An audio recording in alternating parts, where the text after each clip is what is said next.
Hello everyone, my name is Mohammed. I am a director of photography based in Dubai, and this video is a review of the brand new Nikon Z5II. Now, the original Z5 came out in summer of 2020, and we got it early 2021, and that was our first foray, as you can say, experiment with Nikon full-frame mirrorless cameras.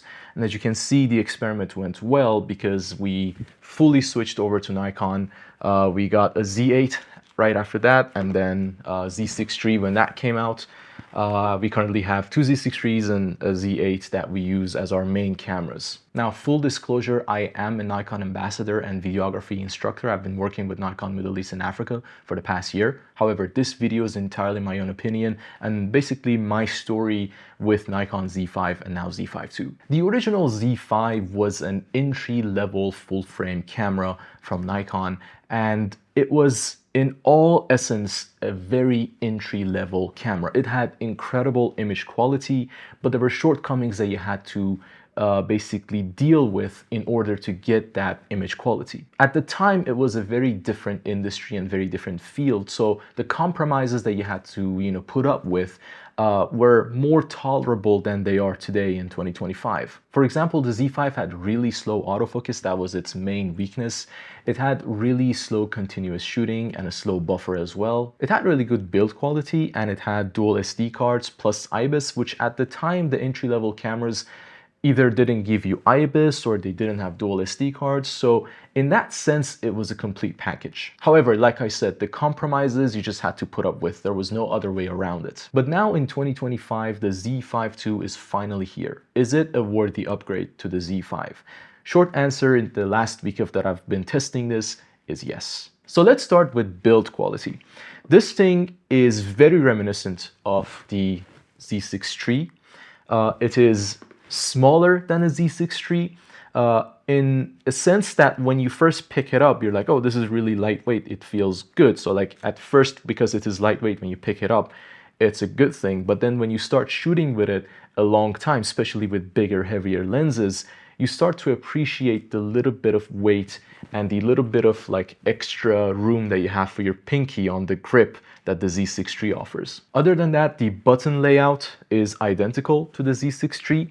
There is a new button here. It is the picture control button, which we'll get to later. There is no display at the top, so the mode dial is switched to the right rather than the left. It is the first Z5 series camera to have a rotatable LCD screen, so that's good for videography. It uses the same battery type as the Z6III and the Z8, which is the EN-EL15.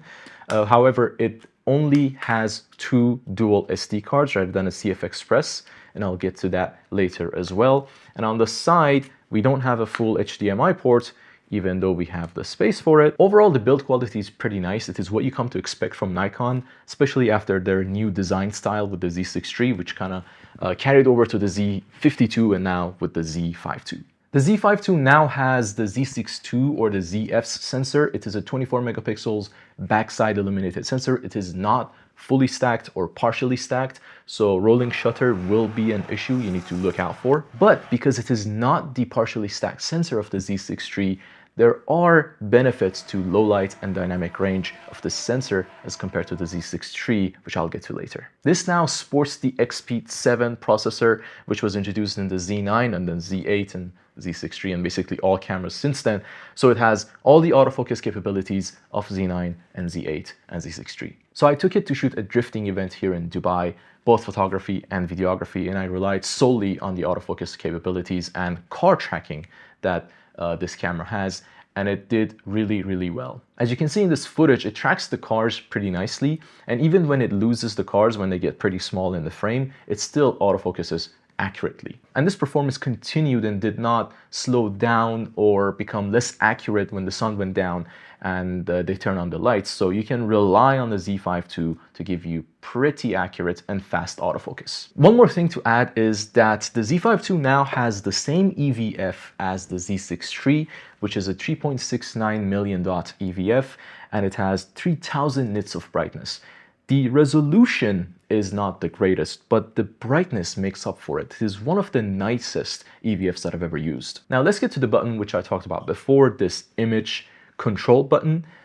This basically controls your picture profiles, but if you do connect your camera to Nikon Imaging Cloud service, you can then download looks and basically LUTs created by Nikon creators, and you can shoot both photos and videos with that baked in. Now you might be asking yourself, okay, why would you ever shoot video with a look baked in? If you're a professional, you're shooting in log to be able to color grade it later in post. Now, if you're shooting something that needs to be delivered fast and it needs to, just get cut, edited, and posted on the same day, and you have a look that you already like from the Nikon Imaging Cloud service, then why not shoot it in camera? I was actually opposed to the idea myself, but after trying it out and seeing how much it improved our workflow, how much faster it made our workflow, I became a fan of it. I found a few looks that I liked on Imaging Cloud, and I made one myself, something that I would recreate using DaVinci Resolve if I were to shoot log.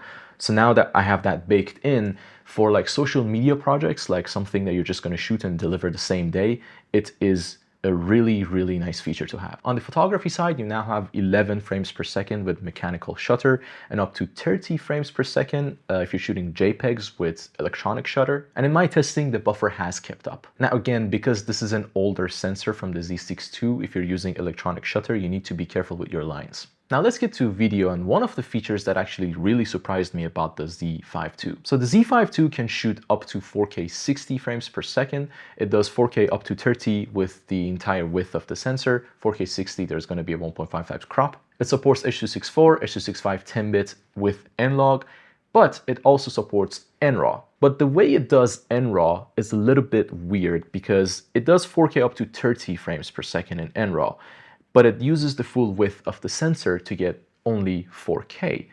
This is a 24 megapixels sensor, so realistically it should shoot 6K like the Z6III does, but it only does 4K. So this tells me that the 4K NRAW in this camera is either pixel binned or line skipped, I'm not really sure.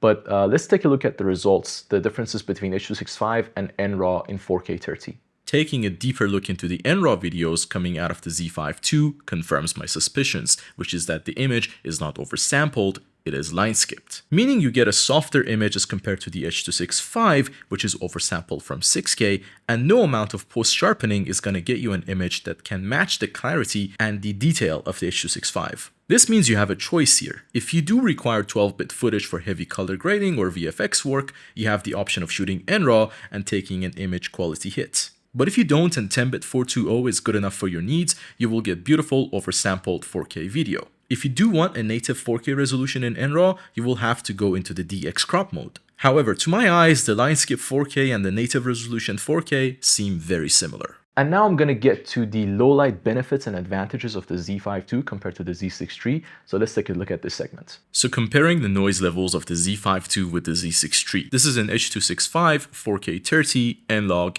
exact settings match on both cameras with the same lens. At ISO 800, which is the first base ISO, we see almost identical performance between the two. It's very hard to tell a difference. However, when we switch over to ISO 6400, which is the second native ISO for both cameras, we see where the Z5II has a clear advantage. The image coming out of the Z5II is cleaner, and that has always been the compromise with the partially stacked sensor. You gain much faster readout speed, but have to give up a little low-light IQ. Just to note that this Z6III does have the latest firmware, which significantly improved the flickering issue this camera had when it launched. So having taken all of that into consideration, the fact that this camera here, a camera that is an entry-level camera that costs $1,700, can shoot raw video is incredible. Back when I started out, it would have been insane to say that a camera that is an entry-level camera that costs this much can shoot raw video. So now that we have it, Nikon has given it to us, I'm actually very appreciative. So to whom would I recommend the Z5II? I still believe the Z8 is Nikon's best camera.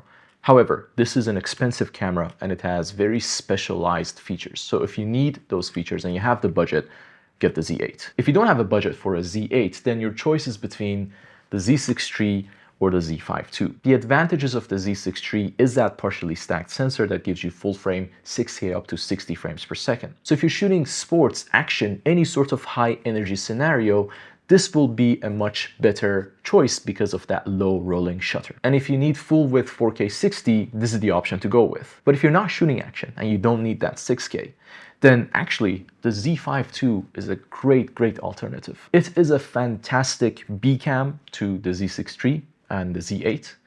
On its own, it is an incredible starter camera. If you're just getting started with photography, videography, hybrid coverage, or content creation, this is probably the best full-frame entry-level camera on the market. Thank you for watching this video. If you have enjoyed it, go back and watch some of my other videos. Check out my Instagram over here or here, somewhere around here. And leave a like and comment on this video. Till next time.